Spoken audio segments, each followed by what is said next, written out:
कांग्रेस के पूर्व अध्यक्ष राहुल गांधी ने केरल की वायनाड लोकसभा सीट से बुधवार को नामांकन दाखिल कर दिया है। 2019 में राहुल अमेठी से चुनाव हार गए थे, लेकिन वायनाड से जीतने में सफल रहे। इसीलिए उन्होंने एक बार फिर वायनाड को ही चुना है। लेकिन रायबरेली और अमेठी सीट पर कांग्रेस ने खामोशी अख्तियार कर रखी है। रायबरेली अमेठी सीट को गांधी परिवार का दुर्ग माना जाता है, लेकिन कांग्रेस ने दोनों सीटों पर अभी तक कैंडिडेट नहीं उतारे हैं। ऐसे में सवाल उठता है कि 2024 में इन दोनों सीटों पर गांधी परिवार लड़ेगा या नहीं, इस पर संशय बना हुआ है। रायबरेली और अमेठी लोकसभा सीट पर सबकी निगाहें लगी हुई हैं कि कांग्रेस के कौन प्रत्याशी यहां से चुनावी मैदान में उतरेंगे। यहां पहला मौका है जब कांग्रेस के गढ़ की सीटों में अब तक प्रत्याशियों का ऐलान नहीं किया गया है।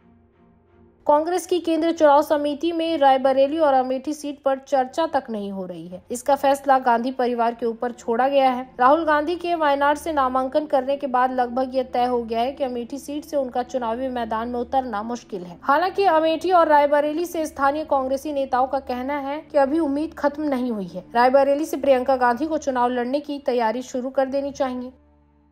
स्थानीय नेताओं को भरोसा है कि वे गांधी परिवार को रायबरेली और अमेठी से चुनाव लड़ने के लिए मना लेंगे। वे लगातार कांग्रेस शीर्ष नेतृत्व को पत्र भेज रहे हैं और प्रतिनिधिमंडल को भी दिल्ली जाकर मिल रहे हैं, लेकिन कांग्रेस अपने पत्ते नहीं खोल रही है। कांग्रेस से कौन चुनाव लड़ेगा, ये सवाल सभी के मन में है। उत्तर प्रदेश की इकलौती सीट रायबरेली को किसी भी हाल में कांग्रेस गंवाने के मूड में नहीं है। सोनिया के राज्यसभा में जाने के बाद रायबरेली सीट खाली है, जबकि पिछले चुनाव में अमेठी से राहुल हार गए थे।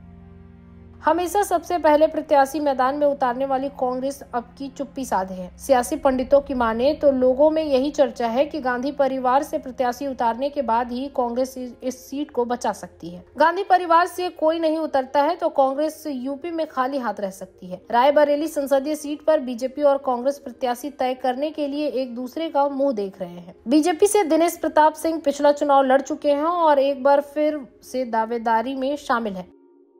इसके अलावा राज्यसभा चुनाव में बीजेपी के पक्ष में क्रॉस वोटिंग करने वाले सपा के विधायक मनोज पांडे के नाम पर भी चर्चा है। हालांकि दोनों पार्टियों के प्रत्याशी का इंतजार है। वहीं कांग्रेस की तरफ से रायबरेली और अमेठी सीटों पर पार्टी से जुड़ी 2 महिला वरिष्ठ नेता भी चुनाव लड़ने की तैयारी शुरू कर रही है। माना जा रहा है कि प्रियंका गांधी अगर रायबरेली से नहीं उतरती है तो फिर प्रमोद तिवारी की बेटी आराधना मिश्रा किस्मत आजमा सकती है। ऐसे में देखना है कि गांधी परिवार किस पर भरोसा जताता है।